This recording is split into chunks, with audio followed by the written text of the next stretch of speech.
თან ვავილოვი, რადგან სახელგანთქმული ადამიანი იყო, იფუთებოდა როგორც დასავლეთის აგენტი. ლისენკო იყო სახელგანთქმული საბჭოურ გაზეთებში. ვავილოვი მთელ მსოფლიოს მეცნიერებათა წრეში. კომუნისტები იყვნენ ათეისტები. არც ერთი რელიგია არ უნდა ყოფილიყო, არც ქრისტიანობა, არც ისლამი და არაფერი საერთოდ. საოცავების ადგილზე ლენინის პოსტერებს კიდევდნენ ხოლმე. ეკლესიებს და მეჩეთებს ანგრევდნენ. ადამიანი უნდა ყოფილიყო დაცლილი რელიგიისგან, გენეტიკისგან და ყველაფრისგან. თავარი იყო მხოლოდ იდეოლოგია ის თავისი. სტალინმა ხო აირჩია ლისენკოს მიმართულება. ლისენკო ისევ ჟირაფზე ფიქრობდა და ამბობდა, რომ თუ ჟირაფმა გაიზარდა კისერი, ფოთლებს რომ მისვდენოდა, ხორბალიც ეგრე იზამს და ხორბალი უნდა დავასვეოთ ცივი წყლით, ცივ წყალში ვამყოფოთ დარგვამდე, ცივ წყალში და სიცივეში. ამიტომ ხორბალი გამოიმუშავებს ყიდმაგამძლეობას, როგორც ჟირაფმა კისერი გაიზარდა. და ეს ყიდმაგამძლეობის მქონე ხორბალი, როცა დაითესება, გაიზრდება ყიდმაგამძლე და რუსეთში აღარ მოიყინება ხორბალი და ზამთარში წეგნებად ხორბალი და შემშილობა დამარცხდება. ეს იდეა გახდა მთელი საბჭოთა კავშირის შემშილობისგან გადარჩენის გეგმა. ვავილოვი ამ ყველაფერს საჯაროდ შეეწინააღმდეგა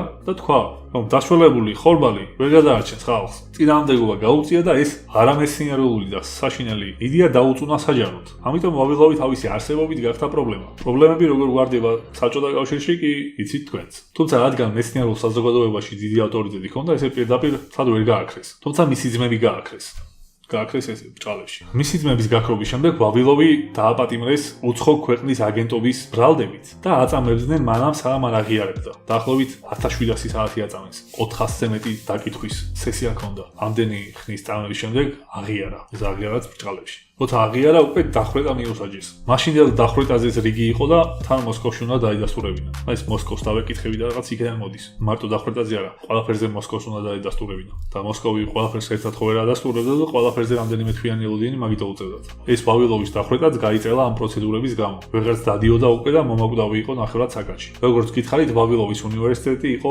ლენინგრადში და მისი გუნდი იქ მუშაობდა. ახარისხებდნენ ამ ჩამოტანილ პირველყოფილ თესლებს და აჯვარებდნენ. ცდილობდნენ, რომ ძლიერი ჯიშები გამოეყვანათ და მართლა გადაერჩინათ პლანეტას შიმშილისგან.